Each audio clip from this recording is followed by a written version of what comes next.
Hi everyone, आज हम लोग सिंक्रोनस मशीन रिवीजन करने वाले हैं। कल ऑलरेडी डीसी मशीन रिवीजन करा दिया हूँ मैं, इस चैनल पर अपलोडेड है वो वीडियो। सिर्फ 30 मिनट में डीसी मशीन कंप्लीट हो चुका है। ओके, और ये classes CIL MT MCL RRB JEE SSC JEE जितने भी अदर कॉम्पिटिटिव एग्ज़ाम होते हैं ना, उसके लिए यूजफुल होने वाली। और ये वीडियो सिर्फ रिवीजन पर्पज़ के लिए है, ठीक। इसमें मैं कोई भी कॉन्सेप्ट डिटेल में नहीं बता रहा हूँ। ओके, सिंक्रोनस मशीन में ओपन वाइंडिंग होती है, सबसे इंपॉर्टेंट पॉइंट ये है। फिर पहला पॉइंट क्या लिखा है, आर्मेचर वाइंडिंग स्टेटर पे होती है। जो रोटर पे क्या होता है, डीसी फील्ड रोटर होता है। डीसी में फील्ड रोटर होता है और उसमें 2 स्लिप रिंग लगे होते हैं, ठीक है, डीसी फील्ड रोटर में। और एक RRB में इस पर क्वेश्चन आया था कि आउटपुट कहाँ से लेते हैं अल्टरनेटर में, तो स्टेटर से आउटपुट लेते हैं, क्योंकि आर्मेचर वाइंडिंग स्टेटर पर लगी होती है। ओके, तो स्टेटर किसका बना होता है, cold rolled non oriented steel और सिलिकॉन स्टील। देखो, ट्रांसफार्मर में जो होता था स्टेटर मटेरियल, वो कोल्ड रोल ओरिएंटेड होता, मतलब कि इसमें तो कोई नॉन ओरिएंटेड है, लेकिन वहाँ ओरिएंटेड होता है, ठीक। अब साइलेंट पोल वर्सेस सिलिंड्रिकल रोटर की बात कर लेते हैं। पहला देखो, साइलेंट का एग्जांपल क्या, हाइड्रो अल्टरनेटर में यूज करते हैं, इसका टर्बो में। देखो, इसकी साइलेंट का ना स्पीड कम होता है, इसलिए इसको हाइड्रो में यूज करते हैं, और सिलेंडर का स्पीड ज़्यादा है, इसलिए इसको टर्बो में यूज करते हैं। ओके, और इसमें कंसंट्रेटिंग वाइंडिंग यूज करते हैं, इसमें डिस्ट्रीब्यूट होते हैं। 2/3 वाइंडिंग होती है और 1/3 पोल होता है। ओके, और जो डायमीटर होता है वो 5 टाइम्स ऑफ लेंथ होता है, ठीक है। सपोज मतलब इसका डायमीटर काफ़ी बड़ा होने वाला है एज़ कम्पेयर टू इसका जो ये लेंथ होने वाला है, मतलब कि ये, ठीक है, ऐसा वाला। फिर इसमें जो एयर गैप होता है, नॉन यूनिफॉर्म होता है एयर गैप, और इसमें यूनिफॉर्म होता है। और इसमें जैसे सपोज इसमें जो लेंथ होता है 5D के बराबर होता है। ओके, जस्ट लाइक ये जैसा ये लेंथ हो गया, तो इसका डायमीटर काफ़ी स्मॉल होगा। और इसमें हंटिंग होती है, तो हंटिंग को प्रिवेंट करने के लिए डैम्पर वाइंडिंग का यूज करते हैं। इसमें सिलेंडर में हंटिंग नेग्लिजिबल के बराबर होती है, हाँ। और इसमें सैम्फर्ड पोल शू होते हैं to get sinusoidal flux wave and EMF। Okay, तो जो साइलेंट पोल में होता है इसमें सैम्फर्ड पोल शू होते हैं, क्यों, क्योंकि साइनसोइडल वेव फ्लक्स मिले और EMF का वेव मतलब कि साइनसोइडल हो, ठीक है। अब EMF की इक्वेशन की बात कर ले, तो EMF इक्वेशन पर कंडक्टर कितना होगा, 2F5। ओके, और एवरेज EMF पर कंडक्टर कितना, तो एवरेज EMF पर फेज, तो एक फेज में की बात करते हैं, तो देखो टोटल कंडक्टर आ जाएगा, तो Z = 2T, तो कितना जाएगा 4, मतलब यहाँ 2T मल्टीप्लाई कर देंगे तो 4 5F N, ठीक है। ये पर फेज होता है, जो नंबर ऑफ टर्न होती है पर फेज का होता है। और RMS कितना हो जाएगा EMF पर फेज, 4.4 N5F, ठीक। और वाइंडिंग फैक्टर क्या होता है, देखो वाइंडिंग फैक्टर होता है KW KD × KP। अब देखो, KD होता है डिस्ट्रीब्यूशन फैक्टर और KP होता है पिच फैक्टर। तो आइडियली कितना होना चाहिए, देखो KP आइडियली 1 होना चाहिए और KD भी 1 ही होना चाहिए, ठीक है। तो मतलब देखो फुल पिच के लिए KP 1 होता है और कंसिस्टेंट वाइंडिंग के लिए KD 1 होता है।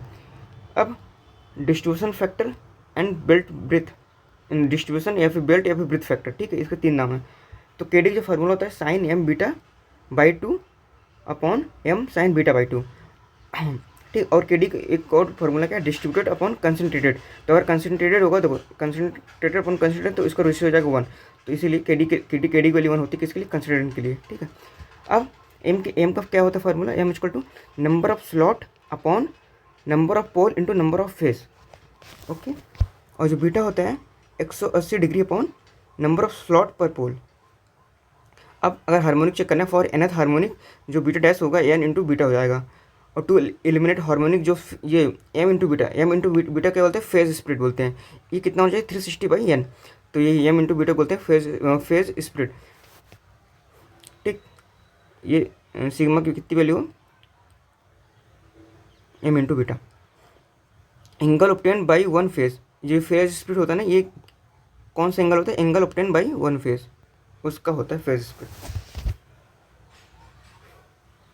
अब इसके कुछ एडवांटेज है, जैसे लाइक क्या होता है, रिडक्शन ऑफ डोमिनेट हार्मोनिक। तो अपन ने जो डिस्ट्रीब्यूशन फैक्टर पढ़ा है ना, डिस्ट्रीब्यूशन या फिर बेल्ट ब्रेथ फैक्टर, इसका एक एडवांटेज है, क्या है कि इसकी वजह से ना रिडक्शन ऑफ डोमिनेट हार्मोनिक कम हो जाते हैं। फिर क्या होता है, अगर हार्मोनिक कम हो गए तो आयरन लॉसेस कम हो जाते हैं। अगर आयरन लॉसेस कम हो गए तो इफिशिएंसी बढ़ जाती है। लेकिन इसका डिसएडवांटेज ये है, इसका सिर्फ एक ही डिसएडवांटेज इसका है, मैग्नीट्यूड ऑफ जो EMF होता है रिड्यूस हो जाता है, magnitude of EMF reduce. Okay, अब कॉइल स्पैन की बात कर लेते हैं। कॉइल स्पैन क्या होता है, पोल पिच, ठीक। जो पूरा पोल पिच होता है ना उसी को बोलते हैं कॉइल स्पैन। कितना होता है 180 डिग्री इलेक्ट्रिकल। फॉर ओवन मतलब जो ओवर हैंग के लिए कितना होता है coil span 180 degree minus alpha. Alpha क्या होता है शॉर्ट पिच एंगल होता है, ठीक है, शॉर्ट पिच एंगल। तो जो पिच फैक्टर होता है इसके भी दो नाम है, एक होता है कॉर्डिंग या फिर कॉइल स्पैन, ठीक है। केपी क्या होता है short pitch EMF upon full pitch, ठीक। और इसका दूसरा भी फार्मूला है sum of EMF upon arithmetic sum of EMF, ठीक है। अब केपी की जो वैल्यू होती है कॉस अल्फा बाई 2, ओके। अब अल्फा क्या होता है number of short pitches slot into slot angle beta. अभी बीटा अपन पढ़ के आया था, क्या पढ़ के आया था बीटा था 180 degree number of slot per पोल, ठीक है। तो वहाँ बीटा की वैल्यू यहाँ रख दोगे और कितने number of short pitch slot कितने उससे मल्टीप्लाई कर दोगे तो अल्फा की वैल्यू निकल आएगी। अगर और अल्फा कितना हो जाएगा alpha equal to 180 degree upon N. अगर अपन को हार्मोनिक रिड्यूस करने हैं, ठीक है, कौन से टाइप का हार्मोनिक है, ठीक है, कौन से नंबर का हार्मोनिक है। अब आर्मेचर रिएक्शन की बात कर लेते हैं। देखो किस पे डिपेंड करता है नेचर ऑफ लोड पे। देखो आर्मेचर रिएक्शन नेचर ऑफ कैसा लोड है उस पर डिपेंड करता है, मैग्नीट्यूड ऑफ आर्मेचर करंट पे और नेचर ऑफ लोड पे डिपेंड करता है क्या आर्मेचर रिएक्शन।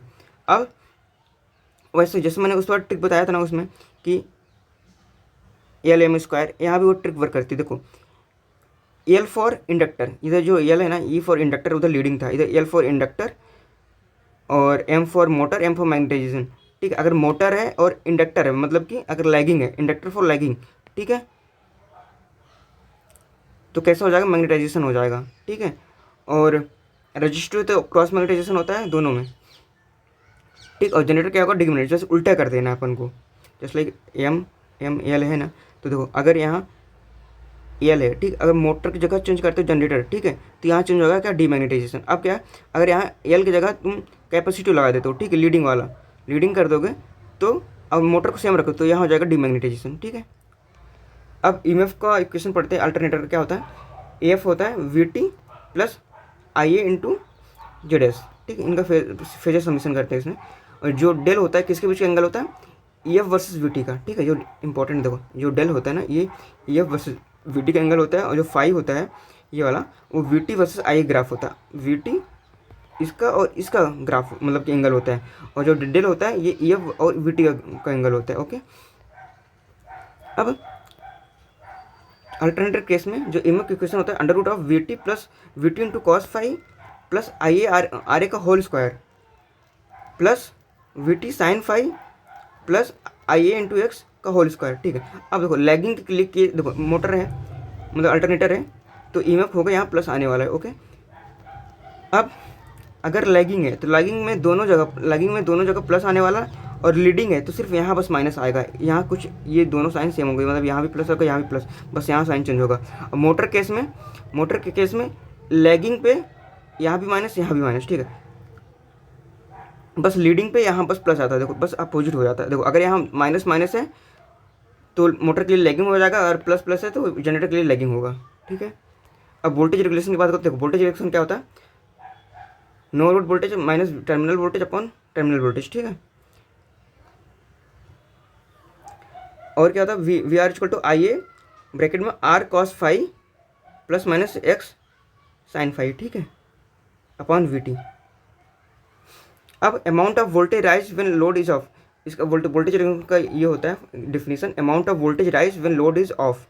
अब जनरेटर केस में क्या होता है जब वी लेस देन होगा ई के तो ये हो जाएगा अंडर एक्साइटेशन, और जनरेटर लीडिंग पावर फैक्टर पे अंडर एक्साइटेड होता है, ठीक है। लीडिंग पे क्या होता है अंडर एक्साइटेड होता है। अब कैरेक्टरिस्टिक्स की बात कर लेते हैं। देखो एक होता है ओपन सर्किट कैरेक्टरिस्टिक्स।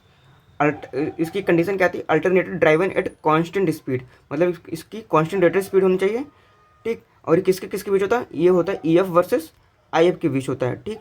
ये ऐसा कुछ होता है ऐसे। तो ये जब तक अनसैचुरेटेड होता है, अनसैचुरेटेड में जो जेड होता है अनसैचुरेटेड का ज़्यादा होता है कंपेयर टू सैचुरेटेड, ठीक। और ये फिर उसके बाद ना जब तक अनसैचुरेटेड होता है तब तक लीनियर चलता है, फिर उसके बाद जैसे ही सैचुरेटेड हो जाता है फिर नॉन लीनियर हो जाता है, ओके। ये होता है ओपन सर्किट कैरेक्टरिस्टिक्स, ये होता है E F versus I F के बीच।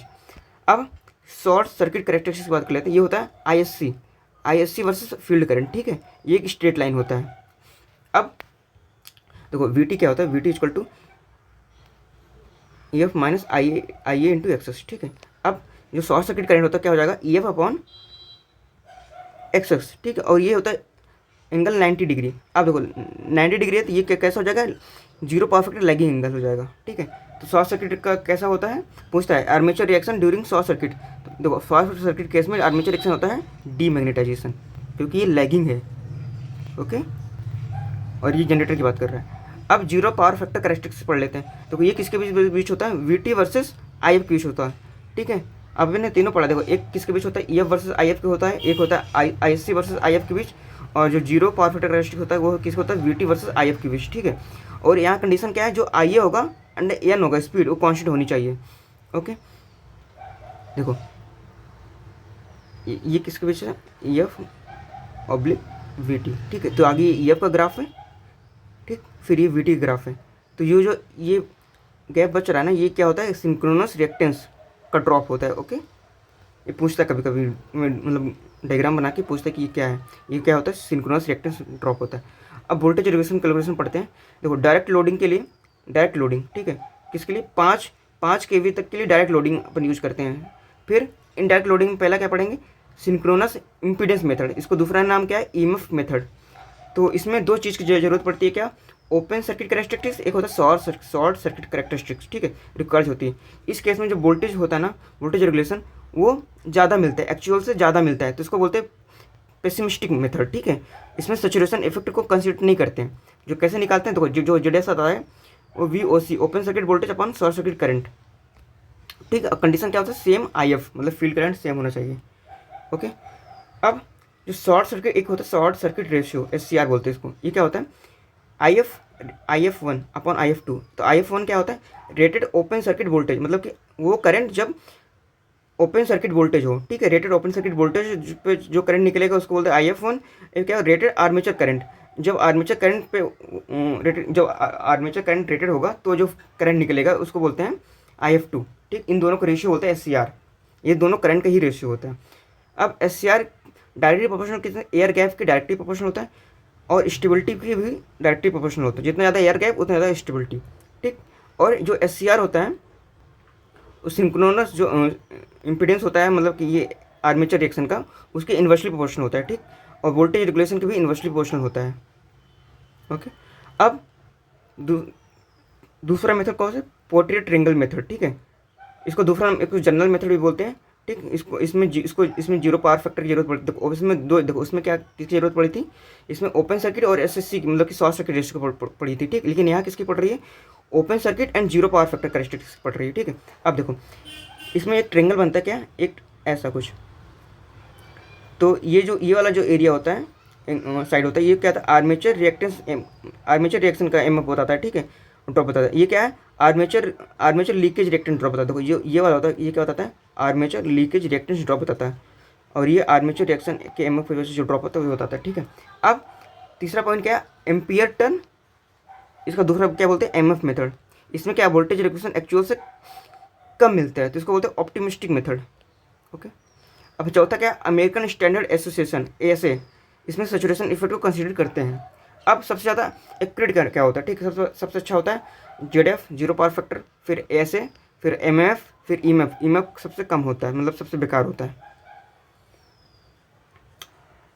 अब पावर इक्वेशन क्या होता है, जो P आउट होता है, क्या होता है, EF VT sine del upon X S, ठीक है।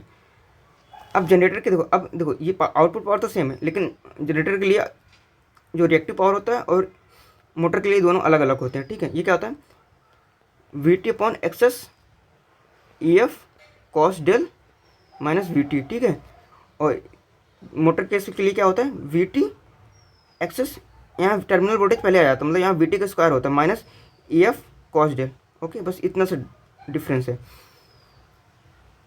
हाँ। अब देखो सिंक्रोनस जनरेटर जो होता है, देखो अंडर एक्साइटेड केस में, अंडर एक्साइटेड पर भी बताया था, क्या होता है कि जो VT होता है ना वो लेस होता है EF से, ठीक है। तो इसमें जो अगर देखो यहाँ पुट करोगे, अगर देखो अगर VT कम है किससे, EF से, ठीक है, मतलब VT ज़्यादा है EF से, तो यहाँ अगर वैल्यू पुट करते हैं जनरेटर की, देखो यहाँ क्या है, VT बड़ा है, मतलब ये बड़ा है, मतलब ये निगेटिव आएगा ओवर वैल्यू, निगेटिव आएगा तो क्यों निगेटिव आएगा, ठीक है, तो ये एब्जॉर्ब करेगा रिएक्टिव पावर।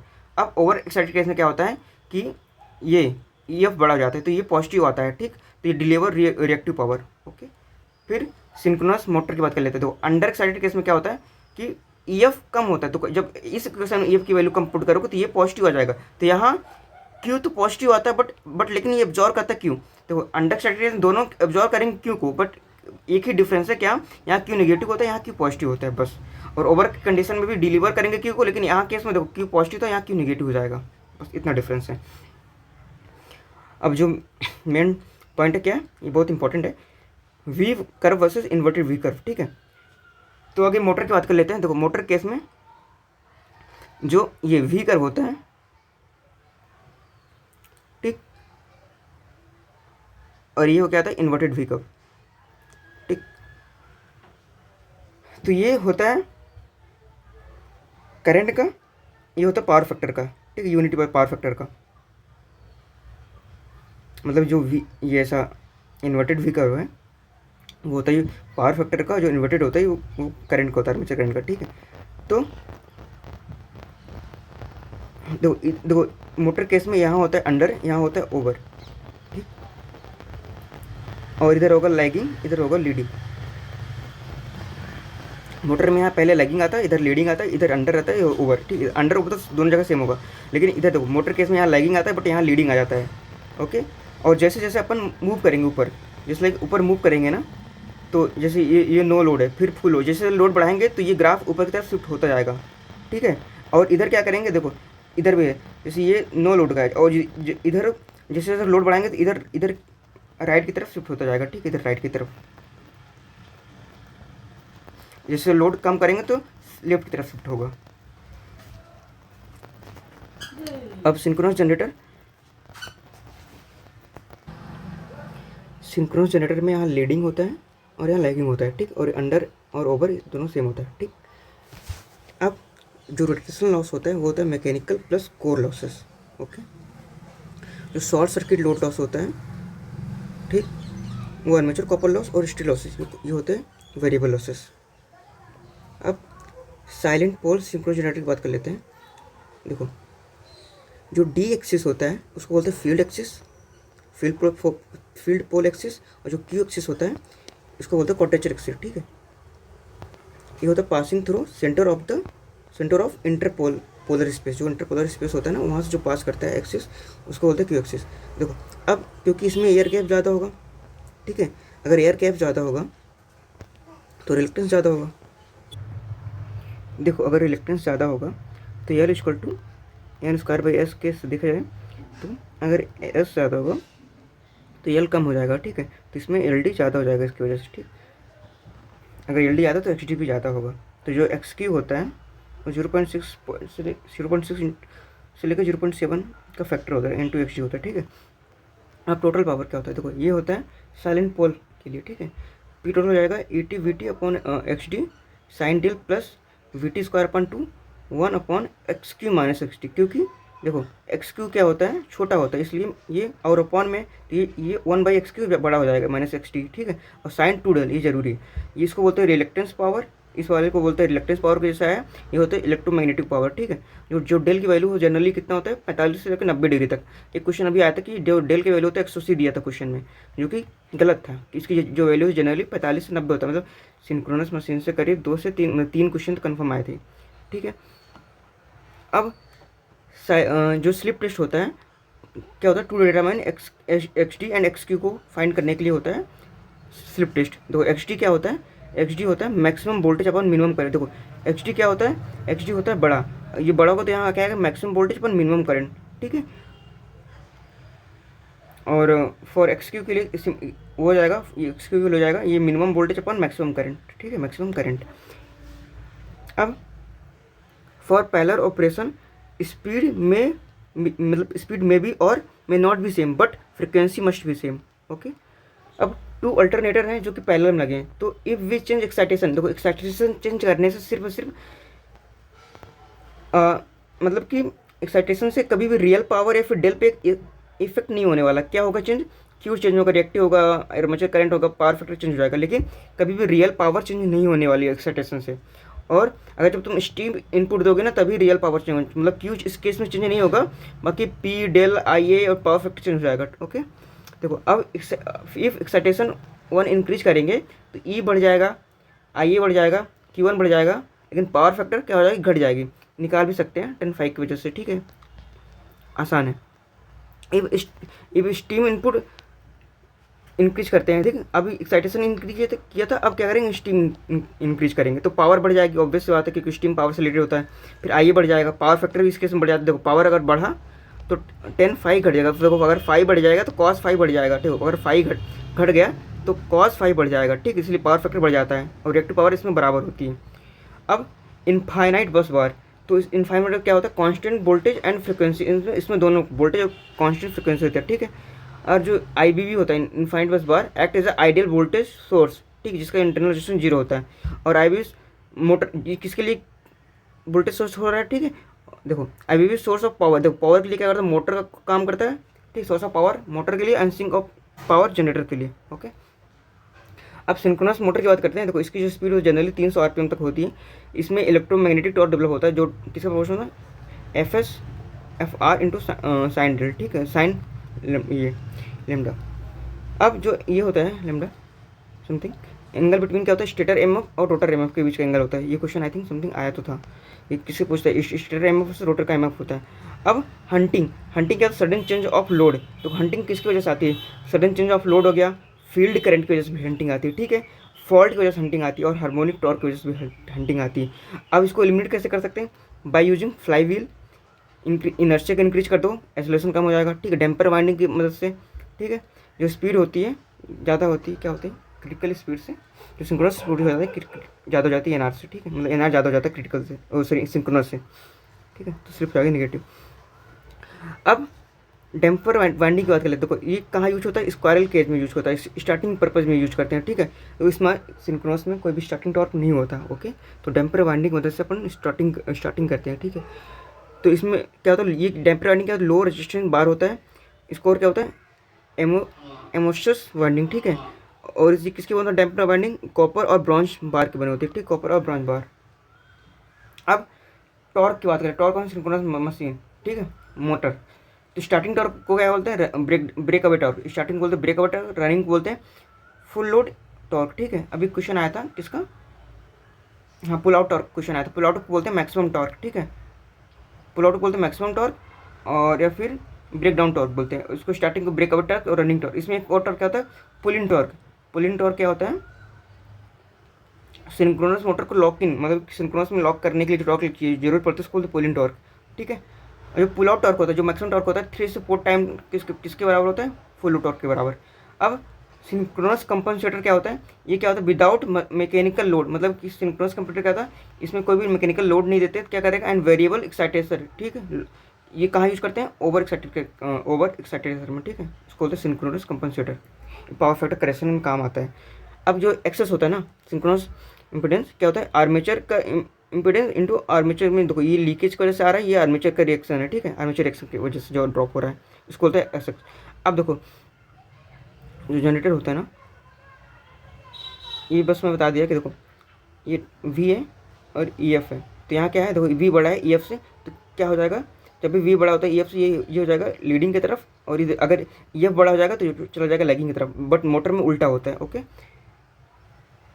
अब डेवलप साइड क्या है, डेल इक्वल टू, ये कुछ ज़्यादा ज़रूरी नहीं है, ठीक, ये पॉइंट इसको स्किप करो। अब क्या है, सिंक्रोनस मोटर क्या है, लीडिंग परफेक्टर फेज एडवांसर काम करता है। देखो लीडिंग परफेक्टर में फेज एडवांसर की तरफ काम करता है, ठीक है।